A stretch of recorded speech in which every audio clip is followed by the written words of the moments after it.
Sola sendiri ya, kita sudah bisa menyebutnya Sola Salah, langsung begitu betul, Bapak. Sola sendiri ini kan, latar belakangnya adalah perusahaan, pengaspalan dan juga, konstruksi ya betul, sebetulnya. Kemudian juga akan, memasuki, ranah bisnis energi baru terbarukan ya, betul. melalui solar energi begitu. Nah mungkin Nah, bisa digambarkan sejauh ini, review bisnis solar seperti apa, perkembangannya, kenapa akhirnya dari perusahaan pengaspalan dan juga, tadi, konstruksi begitu ya, akan nah. merambah ke bisnis EBT sendiri bagaimana? Ya, baik. Jadi memang kami sebagai perusahaan jasa konstruksi awalnya berdirinya, kemudian kita merambah ke perusahaan perdagangan aspal karena kita memiliki beberapa anak usaha yang bergerak di bidang industri pengolahan aspal. Kemudian kami juga ada memiliki anak usaha yang bergerak di bidang jasa konstruksi untuk solar panel. Sehingga kita merencanakan untuk mengintegrasikan kegiatan Sola sebagai developer untuk pembangkit listrik tenaga surya. Karena sebagai perusahaan konstruksi awalnya kami adalah untuk konstruksi pembangkit tenaga listrik. Mhm. Seperti itu kira-kira perkembangannya. Oke baik, jadi memang, nadinya sudah mengarah ke arah sana Betul, ya Bapak ya, betul. sudah mengarah ke arah energi ya Betul, sebetulnya betul, meskipun tadi, memang sejauh ini aktivitas lebih cenderung ke konstruksi ya Bapak. betul. Nah tapi mungkin bisa digambarkan juga dari, prospektus yang dicanangkan begitu ya, disebutkan juga bahwa targetnya adalah meraup dana segar sebesar 72,19 miliar rupiah begitu ya. Mungkin bisa digambarkan seperti apa berkaitan dengan rencana ini dan juga disesuaikan juga mungkin dengan langkah-langkah ekspansi yang akan dilakukan oleh perusahaan ke depannya.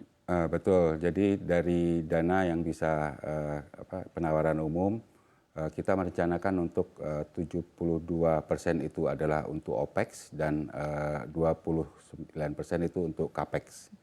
Jadi dana tersebut akan kami injeksikan untuk melakukan peningkatan modal pada entitas anak. Mhm Kami mhm. memiliki 6 entitas anak yang bergerak di bidang pengolahan aspal, jasa konstruksi dan konstruksi jalan dan untuk EBT juga untuk jasa konstruksi solar panel begitu. Oke, mungkin Nah, bisa dielaborasi lagi lebih detail lagi begitu untuk pengalokasiannya sendiri akan berapa persen ke, tiap-tiap dari anak usaha, kemudian juga, tadi ke energi baru terbarukan juga bagaimana? ya, jadi masing-masing memang mendapatkan sekitar 15-20% Mhm ke entitas anak untuk peningkatan modal mhm. maupun untuk pengembangan kegiatan pada EPC solar panel tersebut.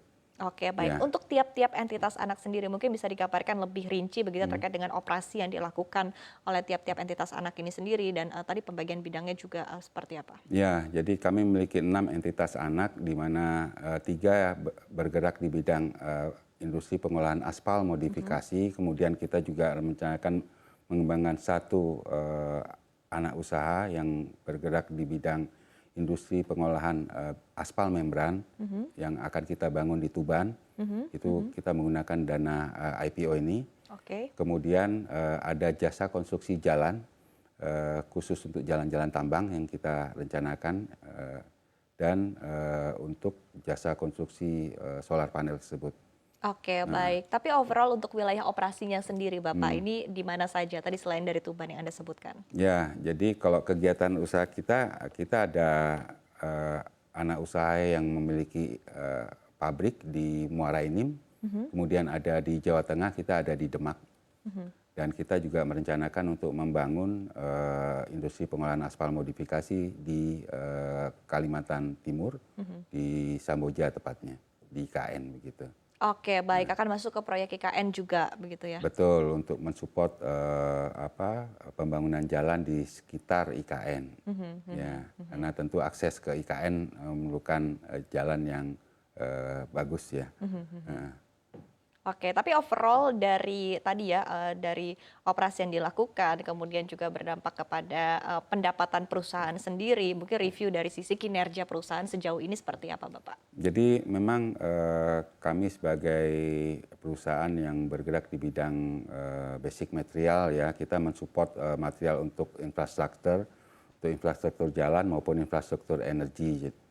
Jadi kita cukup yakin dengan performa yang sudah kami peroleh hingga saat ini maupun peluang-peluang infrastruktur ke depannya ini, karena kita memiliki jalan yang cukup panjang, ya, yang tentu membutuhkan aspal sebagai bahan baku untuk pembuatan jalan tersebut. Oke, baik. Kemudian di sisi lain ya, pandangan dari Sola sendiri melihat persaingan di industri ini seperti apa dan kemudian bagaimana akhirnya posisi Sola nanti ketika sudah melantai di Bursa Efek Indonesia ini akan semakin memperkuat Sola begitu untuk tadi memenangkan pasar di industri ini. Ya, jadi kita cukup confident dengan kemampuan kita karena saat ini Sola sendiri melayani niche market. Kita hanya memiliki beberapa kompetitor sebenarnya di industri ini, sehingga kami yakin untuk dapat berkompetisi di pasar aspal di Indonesia begitu. Baik, baik.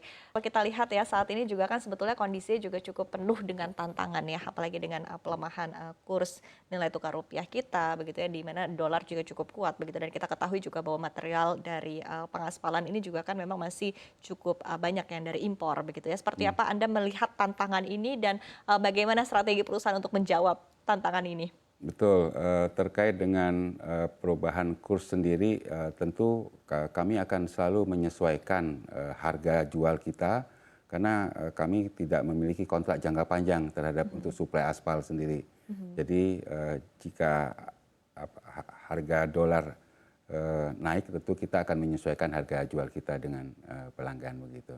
Oke, baik. Strategi yang dilakukan untuk meyakinkan investor nih Bapak, karena ini tepat sekali ya, sebentar lagi juga akan melantai di Bursa Efek Indonesia, begitu ya, strategi yang dilakukan untuk meyakinkan investor bahwa meskipun juga masih penuh dengan tantangan, tapi di satu sisi tentu cukup menarik begitu prospek kedepannya dari perusahaan Anda. Ya, jadi tentu dengan kebutuhan infrastruktur ya untuk mendukung pertumbuhan ekonomi, jalan tentu adalah infrastruktur yang utama yang sangat diperlukan oleh negara kita. Kita memiliki banyak pulau yang membutuhkan aspal dalam mendukung rantai pasok pembuatan jalan tersebut. Jadi kami cukup yakin untuk prospek kedepannya jika sudah melantai, termasuk dengan pelaksanaan rencana-rencana bisnis kami ke depannya. Oke, baik. Baik, tapi melihat tadi kondisi yang ada saat ini begitu ya, untuk mungkin bisa digambarkan sendiri untuk dapurnya, sedikit kita melihat begitu ya dapur dari Sola begitu ya. Untuk bahan baku impor sendiri kira-kira berapa persen dari total kebutuhan Bapak? Jadi memang kebutuhan aspal di Indonesia itu sekitar 1 sampai 1,5 juta ton per tahun. Memang sekitar 70% itu kita impor. Jadi itu memang bahan baku kita. Kemudian kita juga melaksanakan industri pengolahan yang bahan bakunya memang juga ada di impor. Kemudian ada juga menggunakan bahan baku dalam negeri seperti aspal karet maupun aspal plastik. Oke. Jadi kita combine untuk bahan baku dari dalam, tapi memang mayoritas dari impor. Oke, baik. Jadi tadi dilakukan kombinasi ya. Betul. Tadi ya dari dalam dan juga dari luar negeri, ini adalah salah satu strategi yang bisa dilakukan. Betul. Saat ini begitu. Nah, kemudian mungkin ketika kita melihat lagi ya ekspansi bisnis yang akan dilakukan oleh Sola ke depannya. Tadi Anda juga sudah menyebutkan wilayah-wilayah ke depan yang akan dikembangkan kemana, termasuk adalah di IKN, tapi mungkin bisa digambarkan lagi step by step-nya mungkin dalam 5 tahun ke depan prospek perusahaan akan seperti apa atau 10 tahun ke depan. Baik, jadi pada beberapa tahun ke depan ini kami ingin merencanakan membangun untuk industri aspal. Memang awalnya kan kami bergerak di bidang aspal untuk bahan baku konstruksi jalan. Nah, ini kita mau membangun industri aspal membran di Tuban yang dapat digunakan untuk konstruksi bahan bangunan.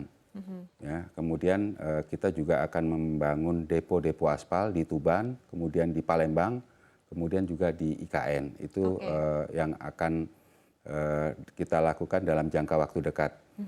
Dalam jangka waktu 5 tahun ini kita akan membangun beberapa depo aspal. Itu di Sumatera Utara, di Jambi, kemudian di Kalimantan itu kita akan membangun depo aspal di Banjarmasin, Kalsel, Kalbar, dan di Sulawesi begitu. Oke, baik. Yang berkaitan dengan energi baru terbarukan atau solar Untuk seperti apa energi rencananya? baru terbarukan kita ingin akan merencanakan untuk melakukan pengembangan sebagai independent power producer untuk pembangkit listrik tenaga surya dari Oke, sisi solarnya sendiri. oke, Ya, IPP. sebagai IPP begitu. Kita sudah mendapatkan daftar penyedia terseleksi Oke, dengan PLN, kemudian juga kita akan merambah bisnis rooftop, solar rooftop, di mana industri sekarang membutuhkan pengembang yang dapat memberikan layanan bebas investasi, oke. zero capex.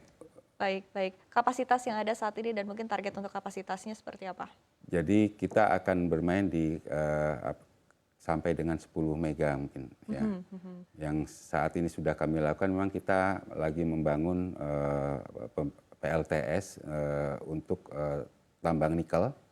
Ya, kita sudah lagi berjalan saat ini. Oke. Ya.